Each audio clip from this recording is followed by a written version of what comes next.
Hello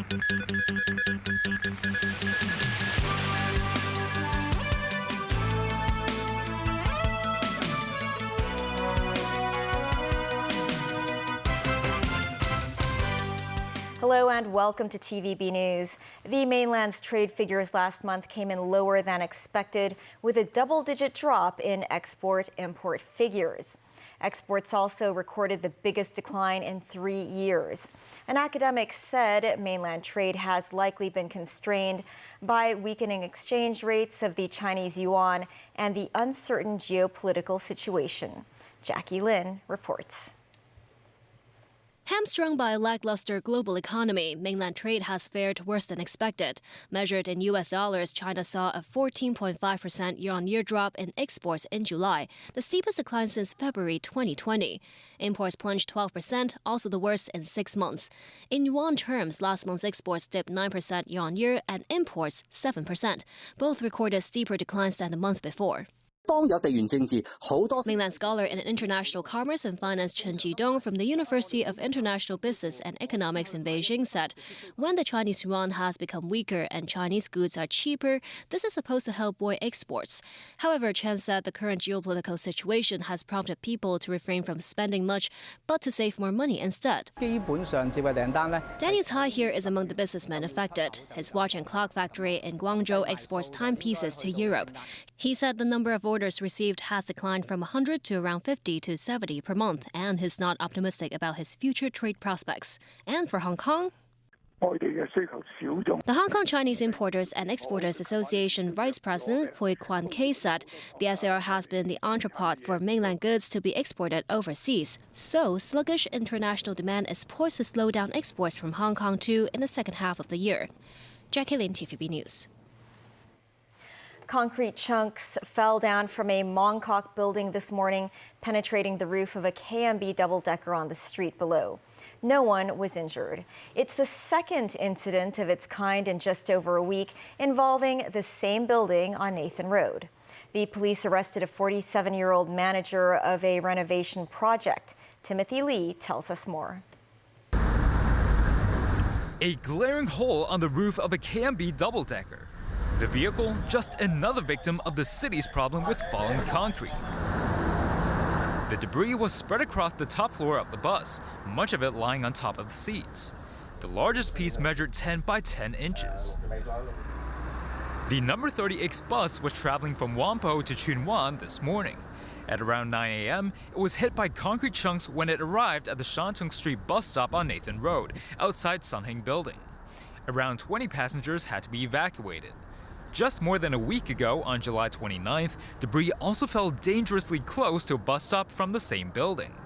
Footage captured by local construction workers shows the concrete having penetrated some canvas put up outside the building. Some locals spoke about their concerns about the concrete hazard. This shopkeeper said her store remains safe under a shed, but pedestrians could be in danger of being injured in the area. While this man believes the building is simply too old. Police have taken in a 47-year-old manager of repair work on the external wall of the building for further investigation. Sun Hing Building was built almost 60 years ago.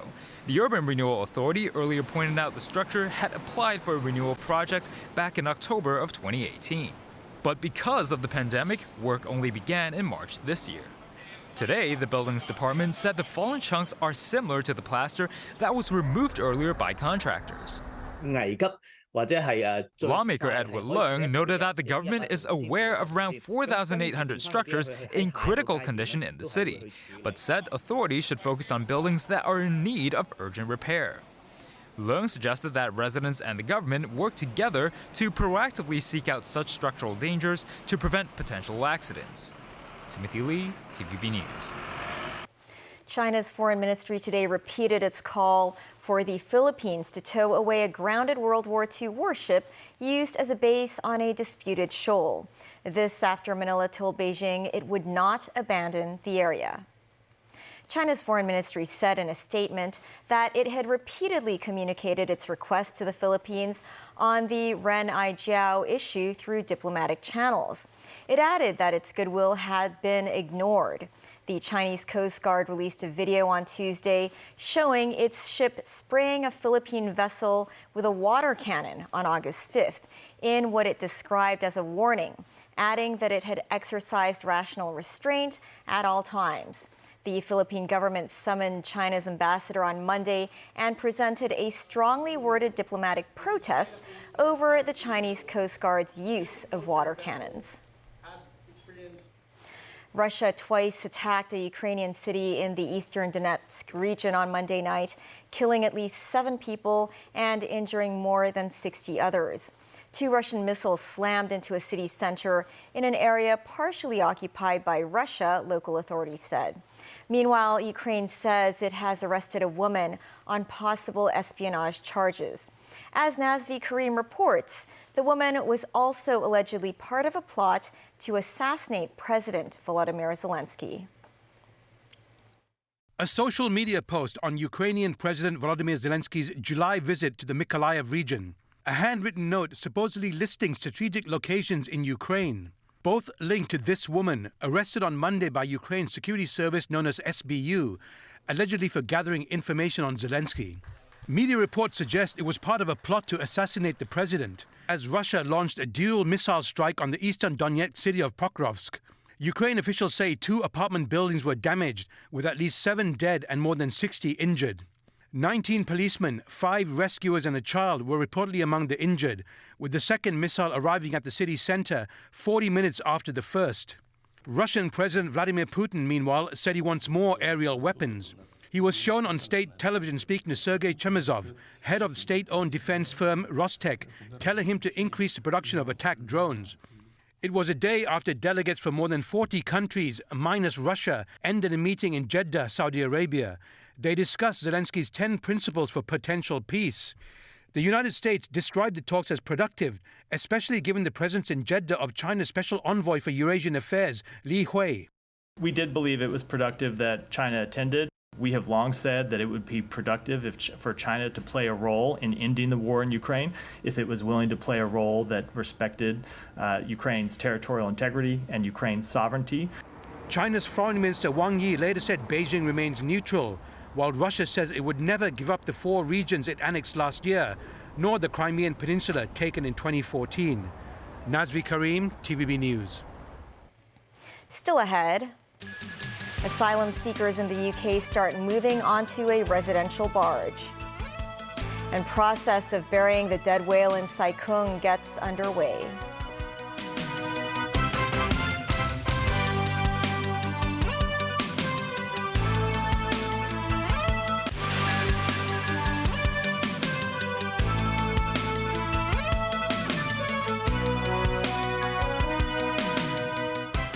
Welcome back. In the UK, asylum seekers have started to move onto a residential barge moored in southern England. This as the British government tries to cut the cost of sheltering people seeking protection in the country, as currently many are put up in hotels, costing the government millions of pounds a day. Tracy Furness has more.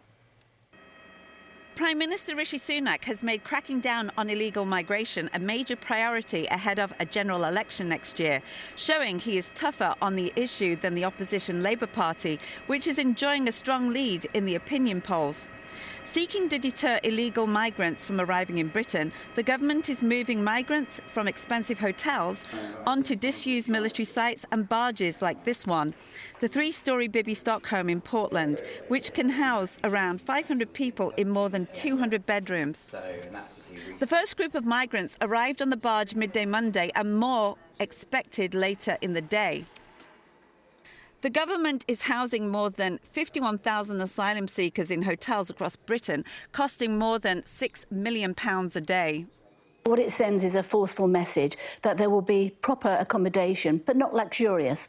Luxurious hotel accommodation has been part of the pull, I'm afraid. There have been promises made abroad by the organised criminal gangs and organisations which are trying to get people into the country unlawfully, and they say you'll be staying in a very nice hotel in the middle of a town in England. That needs to stop. and the barge is just one of a wide range of other measures. The government is completely failing in this area.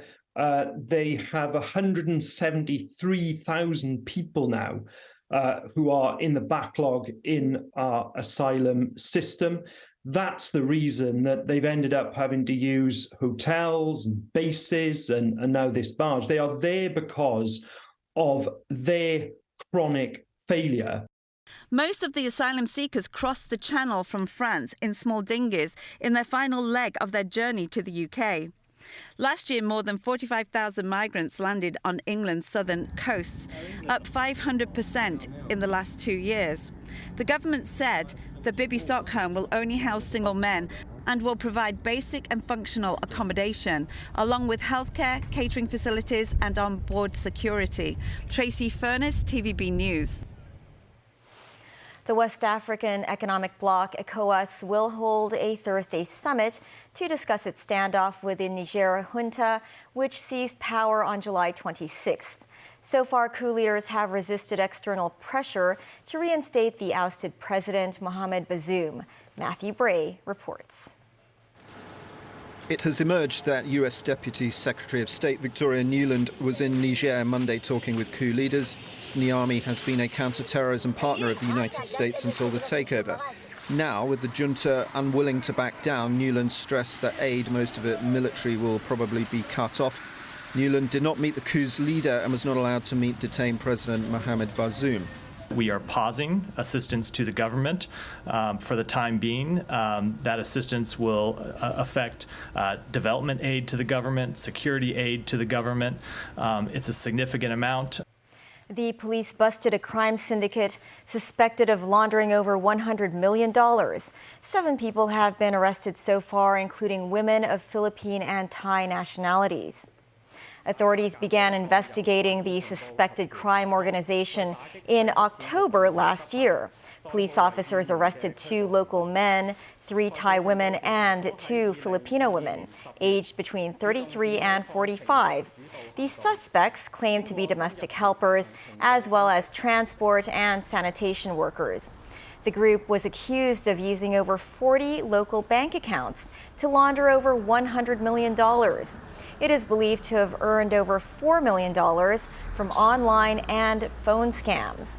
Those convicted of money laundering are liable to a maximum penalty of 14 years in prison and a fine of $5 million. Workers today began the process of burying the whale that was found dead off Shelter Island in Sai Kung.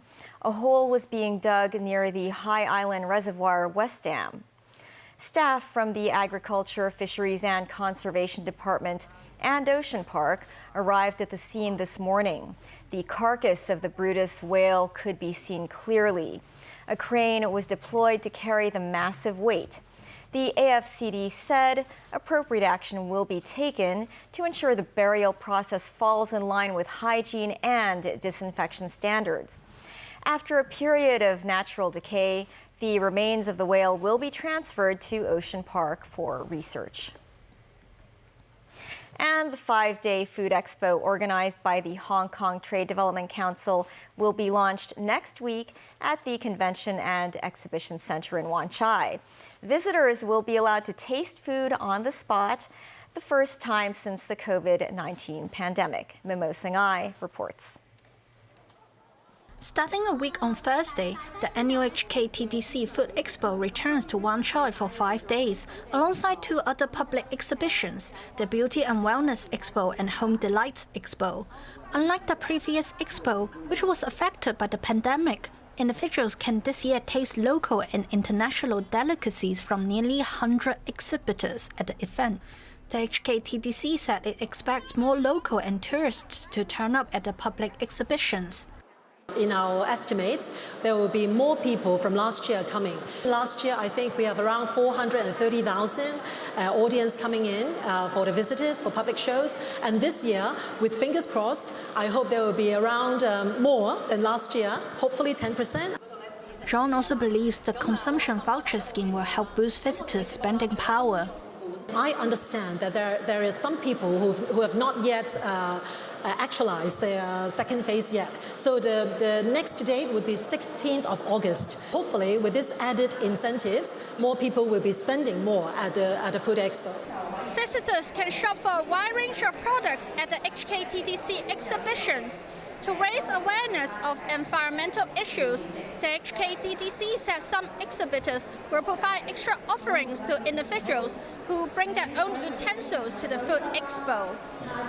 Mimosa 9, TVB News. That's the news. Thanks for watching. Bye for now.